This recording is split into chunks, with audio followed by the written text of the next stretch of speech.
পুকুর বা জলাশয় নয়, এটি মুর্শিদাবাদের ফারাক্কা ব্লকের বিডিও অফিসে ঢোকার রাস্তা। নতুন সেতু নির্মাণের পর থেকেই এই গুরুত্বপূর্ণ রাস্তাটি চরম অবহেলার শিকার। সামান্য বৃষ্টিতেই রাস্তাটি হাঁটু সমান জলে ডুবে যাচ্ছে, যা এখন এলাকাবাসীর নিত্যদিনের যন্ত্রণার কারণ হয়ে দাঁড়িয়েছে।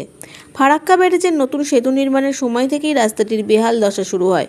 অভিযোগ, রাস্তা মেরামতি বা নিকাশি ব্যবস্থার উন্নতির দিকে প্রশাসনের নজর নেই বললেই চলে। বর্তমানে রাস্তাটি এমনভাবে জলমগ্ন হয়ে থাকে যে দেখে বোঝার উপায় নেই এটি কোনো সরকারি অফিসের প্রবেশপথ। ব্লক অফিসের মতো একটি গুরুত্বপূর্ণ স্থানে, যেখানে প্রতিদিন বহু মানুষ বিভিন্ন জরুরি কাজের জন্য আসেন, কিন্তু রাস্তার এই ভয়াবহ অবস্থার কারণে সাধারণ মানুষকে চরম দুর্ভোগ পোহাতে হচ্ছে। পথ চলতি মানুষ, বিশেষ করে বয়স্ক ও অসুস্থ ব্যক্তিদের এই রাস্তা দিয়ে যাতায়াত করা প্রায় অসম্ভব হয়ে পড়েছে। বৃষ্টির সময় রাস্তার অবস্থা আরও নাজুক হয়ে ওঠে, ফলে সাধারণ মানুষের মধ্যে ক্ষোভ দানা বাঁধছে।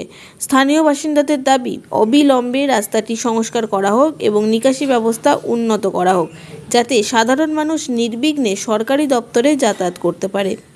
গুরুত্বপূর্ণ এই রাস্তাটি নিয়ে প্রশাসনের উদাসীনতা দীর্ঘস্থায়ী হওয়ায় এলাকাবাসীর মধ্যে এখন দ্রুত পদক্ষেপের অপেক্ষায় রয়েছে।